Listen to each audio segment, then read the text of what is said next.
साझेदार के प्रवेश पर फर्म के सामने कुछ समस्याएं आती है, जैसे साझेदारों के लाभ हानि के अनुपात में परिवर्तन होना, ख्याति का मूल्यांकन करना, ख्याति का पुस्तकों में लेखांकन करना, संपत्तियों और दायित्वों का पुनर्मूल्यांकन करना, पूंजी का समायोजन करना। इन सभी टॉपिक के बारे में हम पहले पढ़ चुके हैं कि ख्याति का मूल्यांकन कैसे किया जाता है, नकद लाता है या नहीं लाता है, नया अनुपात न्यू रेशियो हम कैसे ज्ञात करते हैं, सेक्रीफाइस रेशियो हम कैसे ज्ञात करते हैं, ख्याति का मूल्यांकन करने के बाद में पुस्तकों में उसका लेखा कैसे किया जाता है। इन सभी टॉपिक को पढ़ने के बाद में अब इन सभी टॉपिक को लेकर के अपने कुछ इलस्ट्रेशन और क्वेश्चन है, और हम ये आपके बुक का जो इलस्ट्रेशन जो थर्ड है, नए साझेदार का प्रवेश, आपके पेज नंबर 85 पर आपके दिया हुआ है। ये आपके थर्ड इलस्ट्रेशन है, ये मैं आपको सोल्व करके बता रहा हूँ। ये आपके थर्ड इलस्ट्रेशन में बैलेंस शीट दी हुई है, और इस बैलेंस शीट में दिया हुआ है कि इसमें दो पार्टनर है, रमेश और सुरेश, जिनका लाभ हानि का अनुपात है 5 और 3।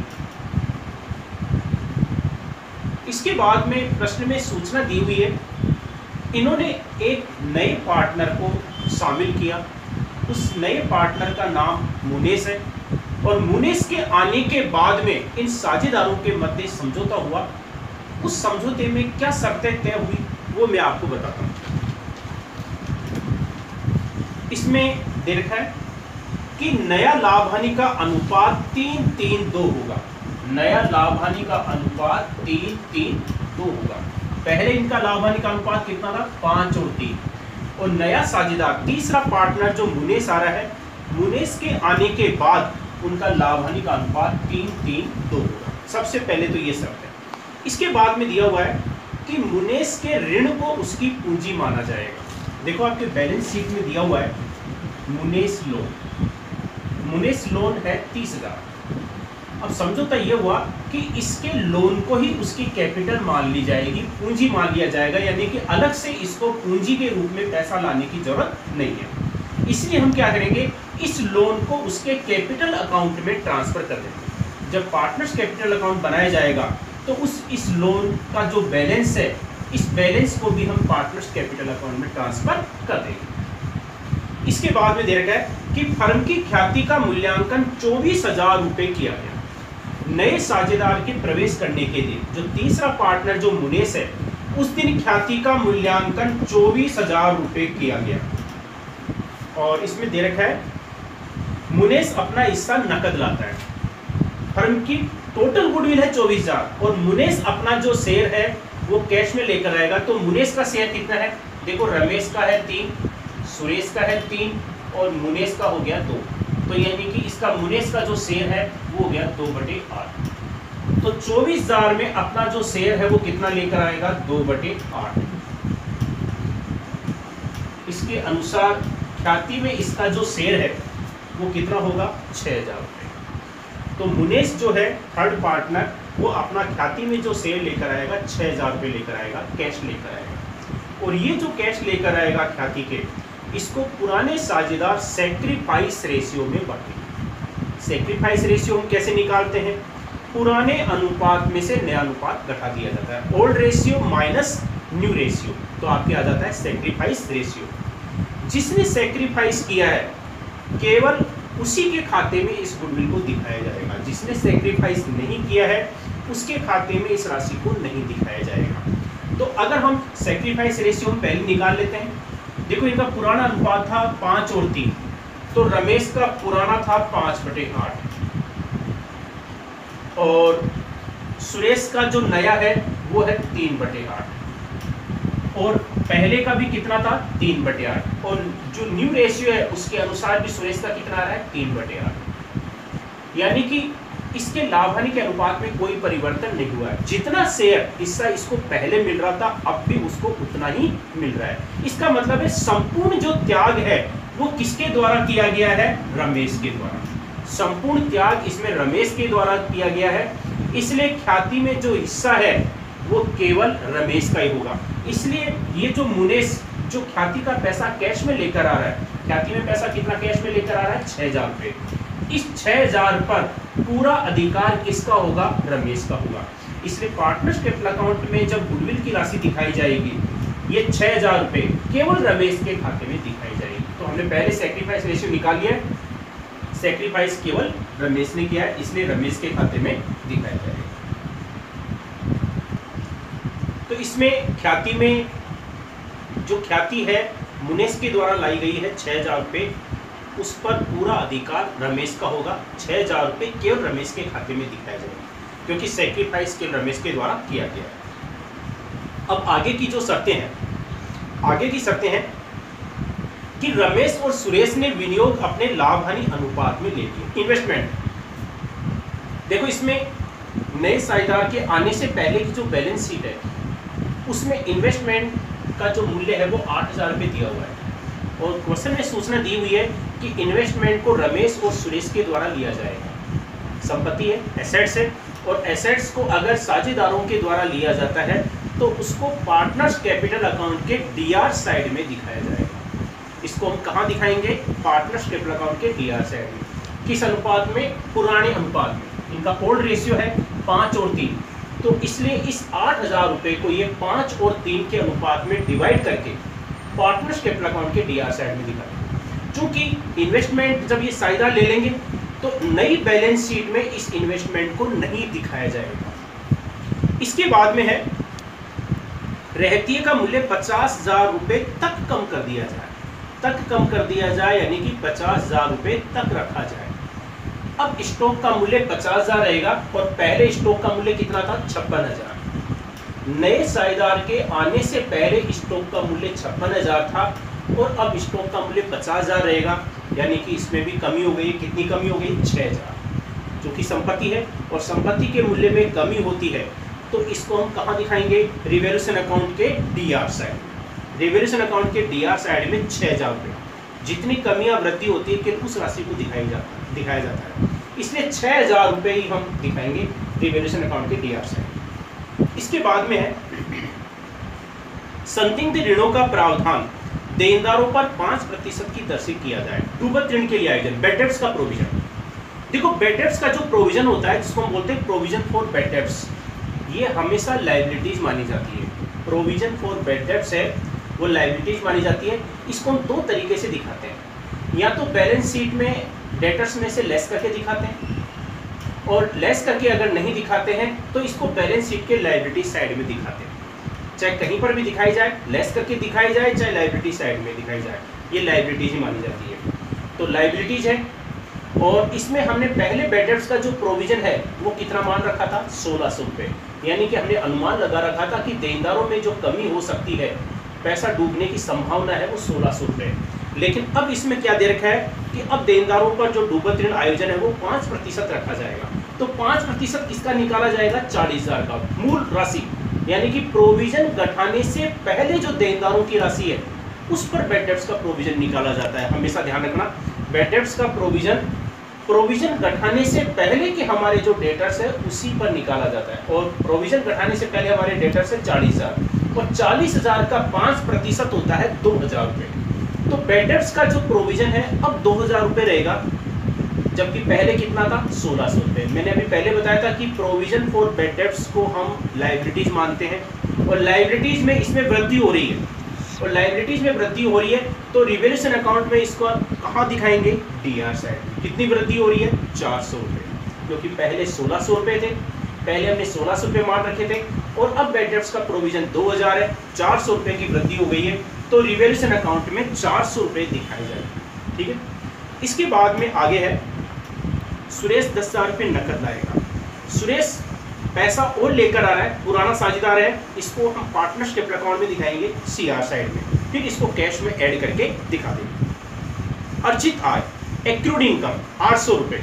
एक्रूड इनकम एसेट्स होती है, पहले नहीं थी लेकिन अब दिखाई जा रही है, यानी कि संपत्तियों में वृद्धि हो रही है, और एसेट्स में संपत्तियों के मूल्य में वृद्धि होती है, तो रिवैल्यूएशन अकाउंट में इसको कहाँ दिखाया जाएगा? CR side. तो 800 रुपये एक्रूड इनकम को रिवैल्यूएशन अकाउंट के सीआर साइड में दिखाया जाएगा। ख्याति व्यवसाय में रखी जाएगी। ये कौन सी ख्याति? जो नया साझेदार लेकर आ रहा है। नया साझेदार ख्याति में अपना हिस्सा जो 6,000 रुपये लेकर आया था इस पर अधिकार रमेश का है। रमेश चाहे तो इतना पैसा फर्म से निकाल सकता है, लेकिन इसमें दे रखा है कि इसको व्यवसाय में रखा जाएगा, यानी कि ख्याति का पैसा नकद में नहीं निकाला जाएगा। इसलिए इसको पार्टनर्स कैपिटल अकाउंट के सीआर साइड में दिखा देंगे, यानी कि उसके खाते में हम क्रेडिट कर देंगे, लेकिन उसने विड्रॉल नहीं किया है, ठीक है, इसलिए इसको कैश में कम करके नहीं दिखाएंगे। तो ये एडजस्टमेंट है वो मैंने बता दिए। अब हम इसकी सहायता से 3 अकाउंट, सबसे पहले अपना बनेगा रिवैल्यूएशन अकाउंट, पुनर्मूल्यांकन खाता, दूसरे नंबर पर पार्टनर्स कैपिटल अकाउंट, तीसरे नंबर पर बैलेंस शीट नई साझेदार के आने के बाद। तो तीनों अकाउंट आपके कैसे बनेंगे? तो सबसे पहले रिवैल्यूएशन अकाउंट बता रहा हूँ, एडजस्टमेंट मैंने पहले बता दिए, इसको ध्यान में रखना है कि अब रिवैल्यूएशन अकाउंट में कैसे दिखाया जाएगा। देखो रिवैल्यूएशन अकाउंट में दिखाएंगे संपत्तियों और दायित्वों के मूल्य में कमी और वृद्धि को इसमें दिखाया जाता है। तो इसमें जो एडजस्टमेंट है आपके 5th नंबर का एडजस्टमेंट है, रहतिये का मूल्य 50,000 रुपये तक कम कर दिया जाए, और यानी कि स्टॉक का मूल्य पहले 56,000 था और अब 50,000 है, 6,000 की कमी हो गई है, और संपत्तियों के मूल्य में कमी होती है तो उसको हम रिवैल्यूएशन अकाउंट में दिखाते हैं डीआर साइड में। संपत्ति का नाम स्टॉक 6,000, जितनी कमी होती है कि वो अमाउंट दिखाया जाता है। इसके बाद में दे रखा है संदिग्ध ऋणों के लिए प्रावधान, बैड डेब्ट्स का प्रोविजन। मैंने बताया था कि बैड डेब्ट्स का जो प्रोविजन होता है वो लायबिलिटीज होती है, और बैड डेब्ट्स का प्रोविजन पहले पुरानी बैलेंस शीट में 1600 रुपये था और अब 5% 2,000 होता है, यानी कि 400 रुपये की वृद्धि हो गई है, और लायबिलिटीज में वृद्धि होती है, उसको भी हम रिवैल्यूएशन अकाउंट में कहाँ दिखाएंगे? DR side. Provision for bad debts 400 रुपये। इसके बाद में दिया हुआ है अर्जित आय, एक्रूड इनकम, एसेट्स है और संपत्ति में वृद्धि होती है, तो उसको हम कहाँ दिखाएंगे? सीआर साइड में।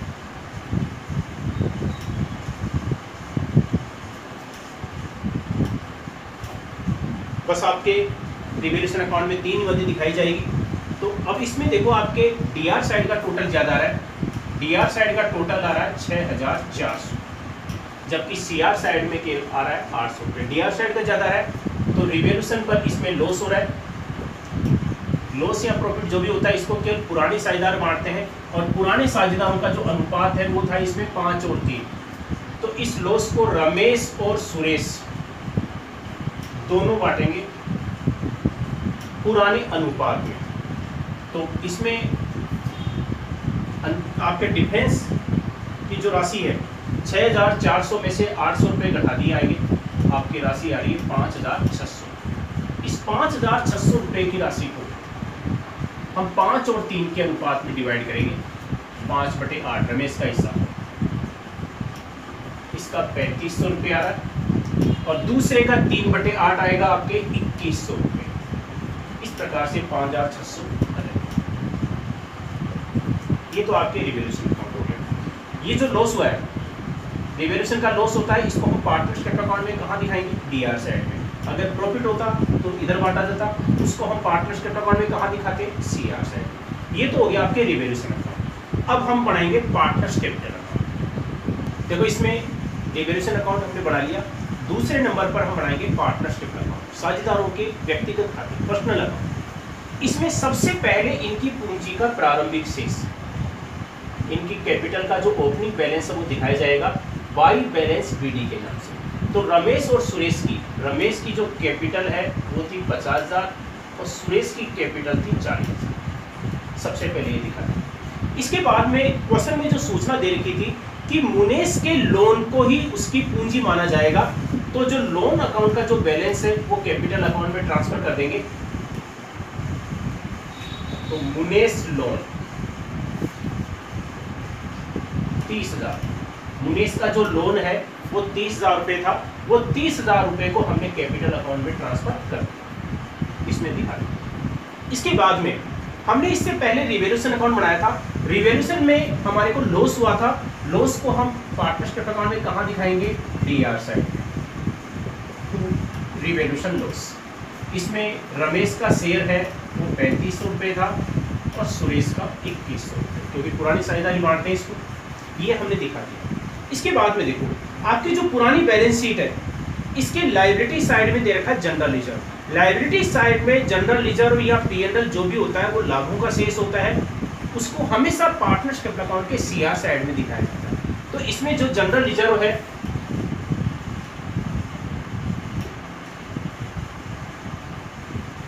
इसको हम पार्टनरशिप अकाउंट के CR साइड में पुराने साझेदारों में बांटा जाएगा।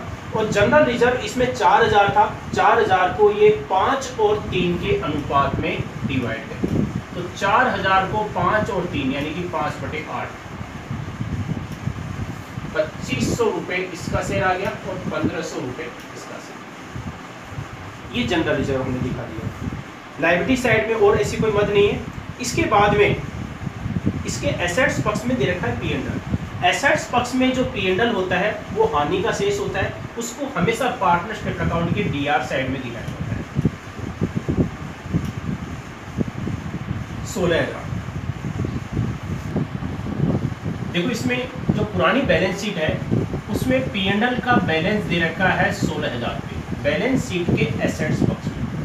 बैलेंस शीट के एसेट्स पक्ष में जो P&L होता है वो हानि का शेष होता है, उसको भी पुराने साझेदार बांटेंगे अपने पुराने अनुपात में। तो इनका पुराना अनुपात 5 और 3 था, तो 16,000 का 5/8 रमेश का शेयर, तो 10,000 रुपये रमेश का हो जाएगा और 6,000 रुपये सुरेश का हो जाएगा। ये P&L का शेष हमने दिखा दिया। इसके बाद में जो सूचना है कि इसमें रमेश और सुरेश ने इन्वेस्टमेंट ले लिए और इन्वेस्टमेंट जो थे इसमें 8,000 रुपये थे। 8,000 रुपये को इन्वेस्टमेंट को जब साझेदार ले लेंगे तो उसको भी हम पार्टनरशिप अकाउंट में कहाँ दिखाएंगे? DR side. तो 8,000 रुपये के इन्वेस्टमेंट को 5 और 3 के अनुपात में, तो 5,000 और 3,000 ये इन्वेस्टमेंट ले लेते हैं। इसमें दिखाने के बाद में फिर इसको नई बैलेंस शीट में नहीं दिखाया जाएगा क्योंकि साझेदारों ने रख लिया है। इन्वेस्टमेंट को लेने के बाद में और आपके एडजस्टमेंट क्या थे इसमें? सुरेश 10,000 रुपये नकद लाएगा तो इसको कैश के नाम से सुरेश के खाते में दिखा, कैश लेकर आता है तो CR साइड में, अगर निकाल लेते हैं विड्रॉल कर लेते हैं तो उसको DR साइड में दिखा। रिवैल्यूएशन का हमने पहले दिखा दिया था। अब आती है आपकी गुडविल। देखो इसमें ख्याति का जो मूल्यांकन है 24,000 रुपये पर किया गया था और मुनेश का जो शेयर है वो इसमें आया था 6,000, जिसके बारे में मैंने पहले बता दिया था। और संपूर्ण त्याग इसमें रमेश के द्वारा किया गया था, इसलिए 6,000 रुपये पर पूरा अधिकार रमेश का होगा, इसलिए इस गुडविल को भी रमेश के खाते में दिखाया जाएगा।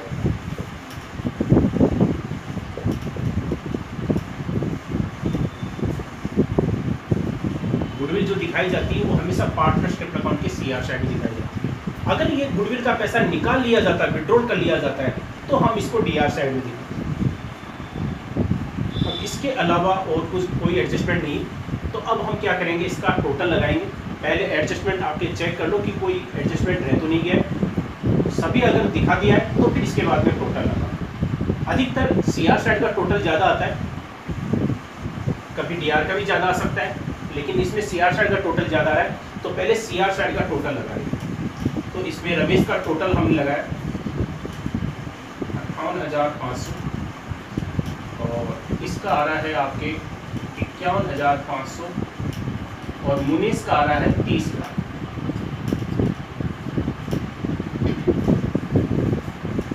CR साइड के टोटल में से DR साइड का टोटल घटा देंगे तो ये अंतर की जो राशि है, डिफरेंस, उसको बैलेंस CD के नाम से दिखाते हैं। ये पूंजी का अंतिम शेष कहलाता है, क्लोजिंग कैपिटल। और नई जो बैलेंस शीट बनाई जाएगी उसमें हमेशा यही कैपिटल दिखाई जाती है। डिफरेंस CR साइड के टोटल में से DR साइड का घटाने के बाद में जो डिफरेंस आता है, अंतर आता है, जिसको हम बैलेंस CD के नाम से दिखाते हैं, इसी को दिखाया जाता है। तो पहले इसका DR साइड का टोटल लगा लो। रमेश का टोटल है वो कितना आ रहा है? 18,500 और DR साइड का टोटल था 58,500। डिफरेंस आ रहा है 40,000। तो इसकी न्यू कैपिटल रमेश की या नई पूंजी 40,000 होगी। इसके बाद में सुरेश का पहले DR साइड का टोटल लगा लो आपके 11,100 और CR साइड का आ रहा है 51,500।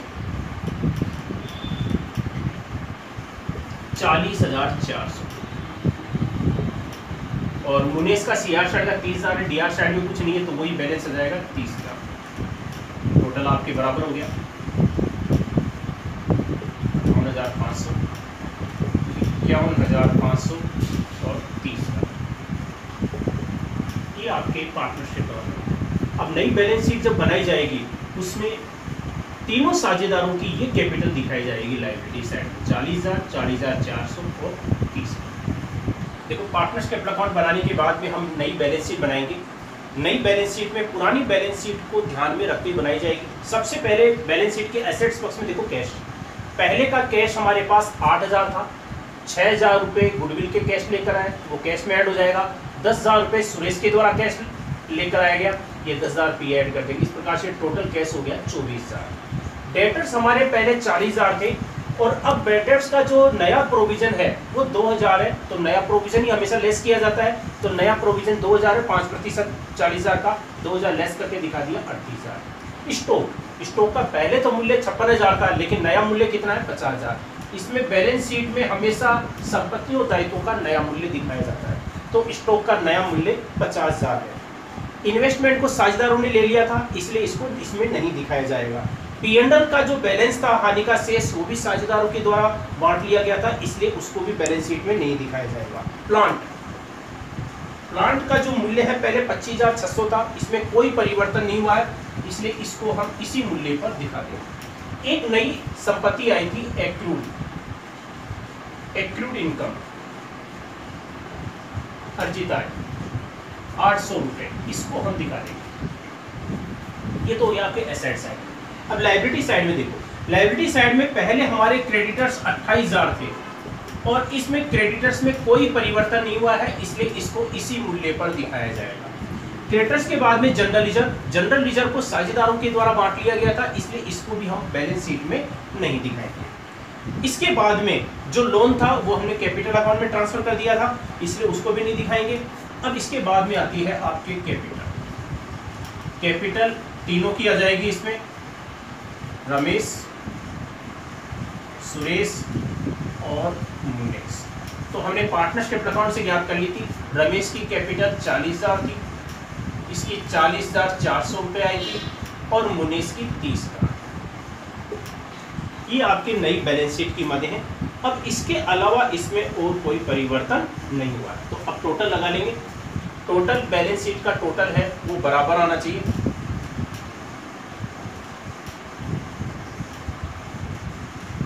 एक 1,38,400। अब इस साइड का टोटल देख लो आपके,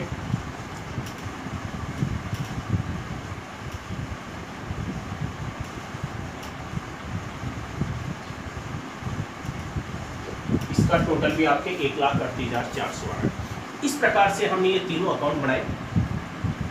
देखो आपके ये जो इलस्ट्रेशन है, थर्ड इलस्ट्रेशन बुक में पेज नंबर जो 54 पर दे रखा है, इसमें केवल जर्नल एंट्रीज ही कर रखी है।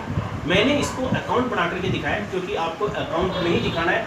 जर्नल एंट्रीज क्या होती है वो तो हम कर सकते हैं लेकिन अकाउंट में इसको कैसे दिखाते हैं तो आपके इलस्ट्रेशन में सोल्व करके नहीं देखा है कि अकाउंट बना रखें। अकाउंट कैसे बनाएंगे ये मैंने बता दिया।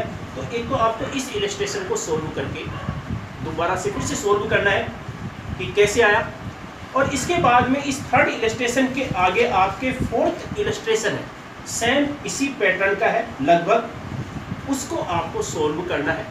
वो एडजस्टमेंट है वो देख लेना। इसमें प्रोविजन फॉर बैड डेब्ट्स का मैंने बताया था कि प्रोविजन फॉर बैड डेब्ट्स को हमेशा लायबिलिटीज माना जाता है, तो उसमें कमी हो रही है वृद्धि हो रही है उसके अनुसार हम दिखाएंगे। कई बार संपत्ति और दायित्वों का अधिमूल्यांकित है या कम मूल्यांकित है वो इसमें ध्यान रखना कि जैसे इसमें आपके फोर्थ इलस्ट्रेशन में एक पॉइंट है कि स्टॉक 10% से अधिमूल्यांकित है, तो स्टॉक का मूल्य 44,000 था, अधिमूल्यांकित था यानी कि एक्चुअल मूल्य 100 है, 10% ज्यादा था यानी कि 110 पर दिखा रखा था, तो एक्चुअल मूल्य हम कैसे ज्ञात करेंगे, इस प्रकार से हम ज्ञात करेंगे।